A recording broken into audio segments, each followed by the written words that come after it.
And now that the tech is starting to evolve, that shift is happening. Okay, the website's pretty darn convenient, but it's only converting at 2 or 3%. Why?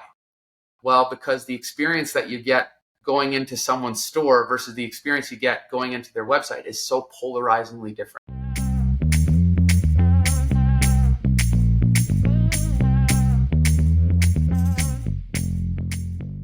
Welcome to another episode of What's Working in E-commerce. I'm your host, Eagan Heath. I'm the owner of Caravan Digital. We're a direct-to-consumer e-commerce agency, and we help with paid search, paid social, email automation. You can check us out at caravandigital.com. Today, I'm excited to be speaking with a video shopping expert. I have Jimmy Furlano from GhostRetail. Jimmy, thank you so much for joining. No problem. Happy to be here. Jimmy, I want to know more about Ghost and what you guys do, but I also just want to know, what is video shopping? How do you define it? How do you talk about it? Video shopping, well, it comes in a whole bunch of different formats, but in simple, what we've got out there is a ton of video content living out in the world. Video shopping is really connecting that content to a commerce experience. So right now they're a little disjointed, and what we're trying to do is bring those a little closer together. And say what you said to me just as we were getting ready before this. You kind of said, a website is maybe the right buying experience. Social media is maybe the place where you see videos, but both are kind of wrong in some way. Can you say that again? Yeah, well, what we believe here at Ghost is that, social channels have already proven their stickiness. People are spending hours a day inside of social channels, scrolling, swiping, and engaging with that content. However, it's the wrong channel to shopping. So I think a lot of social channels are having trouble connecting that type of user intent to an actual shopping experience. In North America, I think like 95% plus of shopping transactions still happen on .coms. So then we have the website, which we believe is the right channel to transact and shop in, but it's a bit of the wrong format. So the customer experience, in my opinion, hasn't really changed in about, 13, 14 years since I entered the business. It's still, flat, two-dimensional point and click experience. So we think that by helping merchants like rewire the right format with the right channel, they'll increase not only their customer experience, but things like time on site, engagement, and obviously sales. Very interesting. Yeah, I know, the social platforms obviously have sort of tried to add shopping on there. You can add a Facebook shop, you can shop directly on Instagram to some degree, but it's not, like you said, it's not the same as, say, a Shopify site or an e-commerce website like that. When someone works with you, or when a merchant works with you, kind of, what does the end result look like? Does that mean there's more video content on their website? Kind of help us put this together of where does that video show up, and what does that look like? Yeah, well, first, in my opinion, I think that if a brand is selling on multiple channels, it's a good thing. Their customers are all over the place and they're multidimensional. They quite literally are shopping in the store and online and through social channels. It really it's a matter of what's most convenient and appealing to them at that matter of time. What we're really trying to do here is, understand where merchants are feeling some pain. We've heard, for example, that, the cost to acquire customers on social channels keeps going up. And because it's starting to get even more diluted with more people, it's never been easier to start up an e-com site, thanks to companies like Shopify. But it's making the ability to acquire those customers in different areas much more difficult. So it's rendering less results. And because of such, brands are starting to look inward. Okay, so what can I do with the traffic that I already have? How can I jump my conversion rate from 2% to 3% by providing a better customer experience? We've also got one other element I think that's important to note, which is the owned versus rented channel debate. Rented channels like social media channels, TikTok, Instagram, Facebook, etc., are exactly that. You don't know when the time is up. You don't know when the rules are going to change. And I think a lot more brands are thinking sustainably and into the future about how can I give my owned channel, my .com, more love? How can I turn it into a really valuable asset? Not to mention, how can I start to benefit from things like first-party data? We might live in a Google cookieless future. I know they've been talking about that for a while now, but it's all of these elements that I think are making brands look inwards to see how they can enhance that experience on site. Yeah, that's great. We've been talking a lot about that zero and first party data and what's what's happening with attribution and cookies and everything. So you're very much on the mark. I'm going to pull up your site for a second so people can see this, and I'll kind of describe it for audio listeners. So I'm on ghostretail.com. This is where video content meets commerce. And I think is the one we want to talk about today. Is that the shoppable video? Is that kind of the one you wanted to talk about, Jimmy? Yeah, that's the one I want to lean in today for a few reasons. Number one, we've made a commerce platform that's accessible no matter where you are in your video commerce journey. So if you're quite sophisticated, we've got 3 products: shoppable video, we've got a live stream platform, and we have a one-to-one, almost like a FaceTime meets shopping product. But what we've heard from the market is that our shoppable video is like the starting lines, and it's pretty much where I'd say 90% of the market is or more. What we have here is that there's a ton of content being created on social channels that's just being underutilized. So we're extending the life of that commerce. We're creating tooling for the merchant to extend the life, bring that content all the way over to their website. So if you can even click on some of those. We've got Maple Leaf Sports and Entertainment as a customer on board. We've got the Atlanta Hawks. So we've got some cool sports and entertainment merchants. Got it. Now what you'll see here, go ahead. It's all TikTok content, to be honest. It's, they're pulling it in from Insta Reels or TikTok. And what we've done here is along the bottom, you'll see that all of that is connected to commerce. Those are all products that the video is now displaying. So if you click on one of those. I see. I can click the jacket. That's the jacket I saw in the video. I can look at this closer as an image if I want to and shop it. That's correct. Let me, why don't I share my screen with you? I can show you a customer that I think is doing it really well. I'll show you right in the wild as well. So we'll go right on. That's great. Okay, you should be able to see this now. You can see that? Just confirm. Yeah, it looks great. Okay. Cool. This is a merchant, Revel. They sell high-end dresses and women's wear. Really amazing company, huge focus on content creation. Some of the content they're putting into their TikTok, their Instagram is absolutely amazing. They're actually leveraging a lot of influencers and creators to partner with in affiliate sales for their products. But this is Ghost right here, okay? So we fit seamlessly right into their e-com experience. Looks and feels like it's a part of the show. When I click into this experience, you're going to see more of like a stories type of feel, more of a social feel. Okay, so here we are. Yep, we're inside of Revel. So it looks and feels like it's a part of the site. As soon as you click in, if you click that video once more, you'll get volume out of it as well. Okay, yeah, got it. Very cool. So and then what we've got here is we're inside this social-like experience. You can go to another video just by clicking the arrow over. Let's say you're just inside a discovery mode. You don't know what you want to buy, right? So you're in there just getting inspired from dress to dress. When you find a piece that you want to connect with now, so go ahead and click that little icon on the left, the bottom left. That's the product there. Got it. This instantly enables the picture-in-picture mode on the bottom right there that you can see. Now go shop now. That's going to direct you to the product display page for that particular product. Oh, got it. So what I'm seeing now is I'm on the, the product page, and then that, what you described, the sort of the social content video, that's kind of, I don't know what the word is. It's sort of hanging out over in the right? So I'm even in a new tab, and yet I've got the product page and I've still got the video playing on repeat in the lower right corner. Am I saying that right? Yeah, exactly. This is modern day picture-in-picture technology, browser-based. Okay.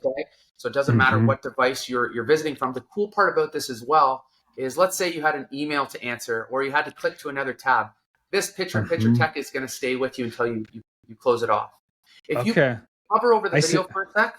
So I see if I jump back to say your website or another website, that picture-in-picture is still playing in the browser. Pretty impressive, even across different websites, different tabs. Exactly. Now, if you click back to tab inside the video, it's going to take you to exactly where you left off inside of Revel. Very seamless. Oh, wow. Well, I can see how that's very useful this day and age. Is, like you said, people are getting distracted by email or other notifications or things, and the video can kind of hang out and continue playing in the corner and bring them back. Wow, what a great tool. Yeah, I think, you've got an option in most cases. Are you going to read the book or are you going to watch the movie? And what we're finding here is that a lot of customers want more than what they're currently getting out of the e-com experience. So they want more engaging content to make a better decision. Wow, pretty interesting. And I think part of what I saw on the shoppable video page as well is, are people putting these images, or these videos then on the product pages themselves? Is that a good place? Or we're not just seeing a a static image on the product page, we can kind of see a video of the model, say, showing that clothing or something like that. Am I seeing that right? Yeah, of course. I think we're seeing a few different use cases. Number one, we're seeing it on the homepage in more or less like a carousel type format. This is what we're calling like Discovery 2.0. So instead of, searching around, pointing and clicking for 10, 20, 30 minutes, you just go into one video and you can just watch. The next place we're seeing them is inside of the categories. So, as soon as you get into like the jeans category, just show me jeans videos, right? That's all I'm interested in right now. So how can I make a more healthy decision there? We're seeing them in the PDP in a couple different ways. So yes, we can talk about a polished video that's, provided on behalf of the brand, which is great. It gives the customer another layer to make a better decision. But we're also seeing user-generated content. So now how can you get other happy customers that are talking about this product? How can we capture some videos of them talking about it? No one's a better salesperson than a happy customer. So how can we provide a new medium for them to share this type of storytelling when the potential customer is on the PDP about to make a purchase and build that confidence along the way? Yeah. Wow. That's great. Is there another website I should pull up to see another example? Yeah, you can pull up the Real Sports Shop. I'm a local Torontonian. I'm not sure where you're from. Okay. I'm in Madison, Wisconsin. Yep. Okay. Well, we represent all of the Toronto major sports teams, including the Raptors, the Leafs, Toronto FC Football Club. If you pull up that screen there, I can give a little walkthrough. Again, Maple Leaf Sports and Entertainment is a content creation machine. They create some of the best, most engaging content on the planet. What we're trying to do is simply help them connect that to their commerce and shopping experience. Okay, if you scroll down a little there. Okay, there we go. Yeah, and again, they're adding these videos, on a daily, weekly basis, extending the life of it. What we've heard from our merchants is that content creation is a lot of work and it's expensive. And how can we now take it and squeeze a little bit more juice out of it? How can we bring that onto our site and instantly offer a better customer experience? That's great. So there we go. Again, I'm looking at, say, this jersey here, and I can see the video playing in the low right. Just much more dynamic, much more exciting seeing that in action, right? Exactly. And the hope here is that, you can look at it through a few different lenses. You can look at it through an acquisition lens. You can look at it, a lot of brands are looking at it as an education lens as well. Maybe you want to talk about your size guide or how your product fits on the shoulders. It's a really good opportunity to just extend beyond traditional shopping. Gotcha. Anything else about in terms of how this looks on mobile? Is it, I imagine this kind of takes up the whole screen. People are used to that, Instagram, TikTok style, vertical video. That's exactly it. If you click back to tab inside of that shoppable video there and you condense your screen, it should automatically reflect that. You just squeeze your screen down to a video size. Sure. You'll be able to see exactly what that looks like. But like you said, it's very much social-like. So it's a vertical swipe. If you click and swipe that up, you'll see that it'll go to the very next video. Oh, I see. Okay. Yeah. Very cool. So certainly intuitive. People are used to using things just like that, right? Exactly. Love it. Very cool. Wow. All right. Can I ask you a little bit about the other ones? I'm curious about the one-to-many live stream and the one-to-one personal live shopping. Can you talk to us a bit about those? Kind of what are those use cases? Yeah. Well, maybe what I'll do quickly is I'll give you a little background on myself just to give you an understanding of where the journey we've been on for live streaming. I've been in the live commerce game for about 6 or 7 years now. Before that, I owned and operated an e-commerce agency, which built and executed in behind the scenes e-commerce websites and strategies for some of the biggest brands on the world, including Drake and OVO, Maple Leaf Sports and Entertainment, which we just saw there. We actually still manage and run. So we've got a really in-depth look at some of the pains that merchants are feeling today and how we can assist in the future. But I think like every agency owner, over time, you start getting the itch to build product. So 7 years ago, I saw my first Alibaba Singles Day, which is primarily a video-based experience. And it was the first time I saw, obviously in the Asian market, much more ahead than where we are here. But it was the first time I really saw the front end customer experience evolve past the two-dimensional catalog we see today. And immediately I knew that, the North American brands needed a version of such. So that was our first foray, actually. We ended up building a company called Drop Live, which was renamed later on to Network. The recipe there was live stream, which is the ability to go live to your community of followers, married with celebrities and in-demand, low supply products like the sneakerhead culture. So we had DJ Khaled on the first episode selling the new Beats by Dre, all within a live stream where the community could engage via chat and have a chance at buying this type of product. It went very well. We had Gary Vaynerchuk on there. We had some pro athletes on there, all kinds of celebrities and people with great social followings. So we learned a lot in that business, and what we've tried to do with our live streaming product is democratize that live streaming approach. It's not a platform that people need to visit. It's actually something that the brand can create on behalf of themselves. So brandname.com/live will give brands the ability to instantly go live with their community. Again, we're seeing it in a few different ways. It's not just sales. It's, yes, in some cases it's about acquisition, or you're putting a promotion on, or you have an event in the store that you want to highlight. And now you're allowing all of your virtual customers to join into the show. Maybe they couldn't make it there in person, but they will still want to be a part of it. So we're just extending that physical experience as well. Yeah. It's kind of reminded me of something during the lockdowns. Early on, I was on some Facebook Live with some friends. Is it Catherine O'Hara, kind of doing like a wine night, like a wine drinking night, sort of in the spirit of her character on Schitt's Creek, and then kind of like they're talking about the wines, and then like you could click and buy them and things. And so I think I've seen something like it. This is very interesting. You're getting elements of sort of influencer marketing, but then also almost infomercial style as well, potentially. Am I thinking about that the right way?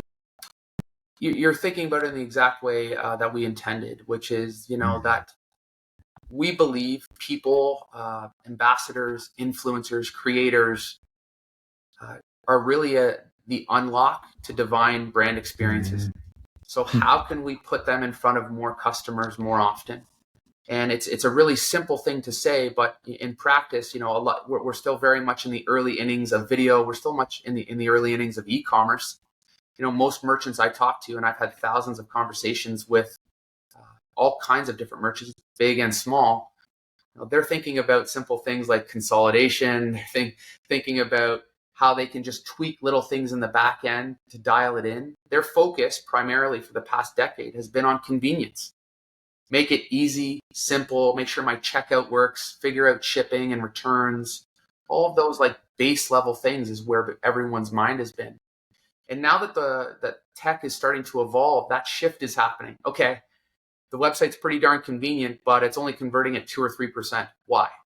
Well, because the experience that you get going into someone's store versus the experience you get going into their website is so polarizingly different.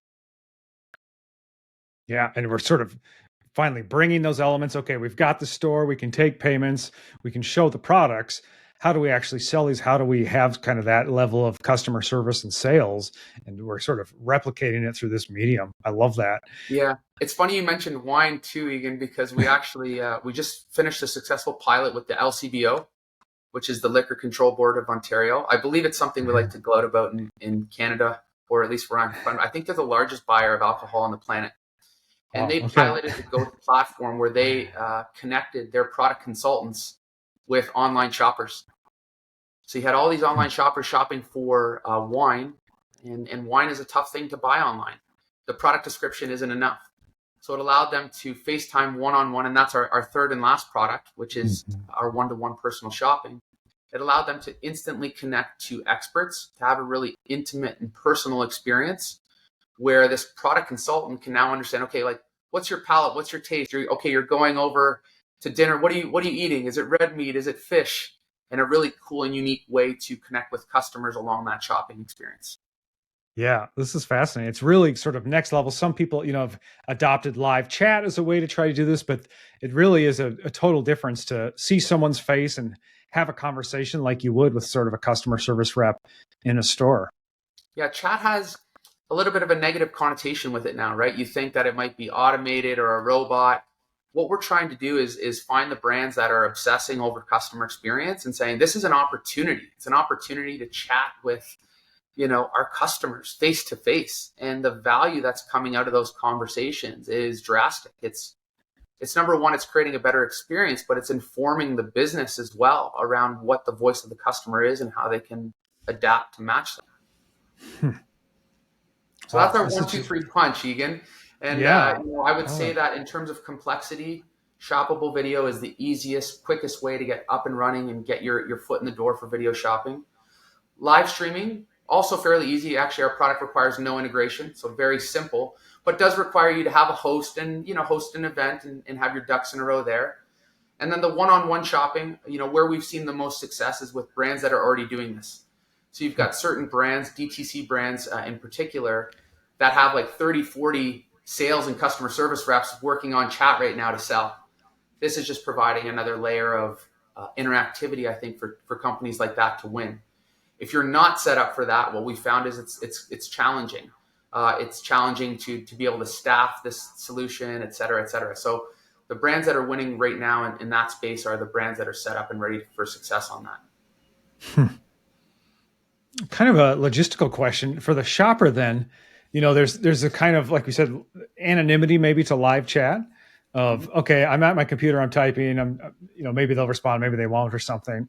But is there a moment where I'm browsing on my iPhone, I'm looking at this, oh, I have an option to do a live chat, and then am I then enabling, like in the browser, yes, turn on my camera, turn on my microphone? You have the option. So you will get a video on the brand side, but you have the Mm-hmm. option to be on video or not, or audio or not. It really is up to you. Mm-hmm. What we found, it's a good question. It's not an irregular question either. We get it pretty much most of the time.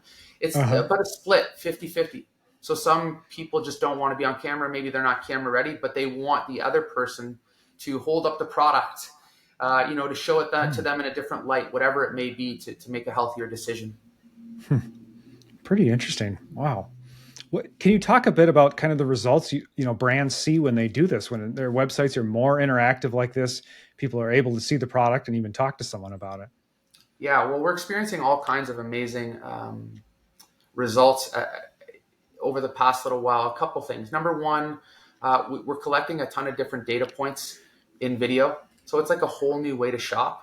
Right now, we're tracking clicks and time on page for the traditional mechanism, but now we've got interactive video. So, what's your dwell time? What's your behavior inside of this type of medium in comparison to traditional?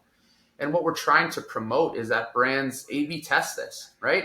We know that video content performs better in the advertising world than static media rectangles or words. We're just applying this very same thinking to e-commerce. It's not really, we're not trying to reinvent the wheel. We're just trying to learn from what's worked in the past. We're Mm-hmm. finding about a 20% engagement rate lift on our shoppable video as well. So people are just spending longer periods of time on the brand site, inside the brand's products, which is then resulting in all the behaviors you would expect. Increase in conversions, sales, etc. Yeah, very cool. I wonder if you could talk a bit about, sort of the technologies that people should be on. We have a lot of viewers and listeners are on Shopify, but there could be people on, WooCommerce and other platforms too. Is there a particular technology people should have to be able to integrate with something like this? No is the short answer. So Mhm. we're platform agnostic. Doesn't really matter what platform you're coming from. We have a long-standing relationship with the folks at Shopify. I've been working with them for over a decade. Fellow Canadians, so we've worked on some really amazing projects together there. I think that's where most of the SMB and mid-market is at. But the answer is no matter what platform you have, Squarespace, Wix, Magento, there's a laundry list of Mhm. them. Doesn't matter. Ghost is agnostic to that. Yeah, that's great. Well, who should check this out, Jimmy? Is there a certain revenue level they should be at? Is there a certain place they should be at in business where, this would make sense for them? Yeah, I would say that people who are already doing video, we're a perfect fit for. Mhm. It takes a lot to drag someone through the reasoning as to why video is a better performing format than traditional or static. And I know that content creation, it never sleeps, right? So you just got to keep creating and keep that community fed. We find that the best fits for Ghost are people who are already out there. They understand the value of video. All we're doing is giving them one more channel, their own channel, and in most cases, their most important channel. We're giving them the tooling to bring that content to life and to get the most out of it. All right. Love it. Well, like we mentioned, ghostretail.com is the place. Is there anywhere else, people should connect with you or look for this, Jimmy? You can connect with me on LinkedIn, DM me. That's where I speak to a lot of founders and or merchants and shop owners. Uh, the Ghost product is free, so you have absolutely nothing to lose when it comes to ROI. Get it installed on your site. Start measuring it tomorrow. We know that the results are there. But yeah, happy to get on a call with any founders, merchants, understand exactly where their pains are and how we can help that in the future. Love it. Thank you. Jimmy from Ghost Retail. Thank you so much for coming on, sharing what's working in e-commerce. Okay, nice to meet you, and thank you very much for the opportunity. Take care.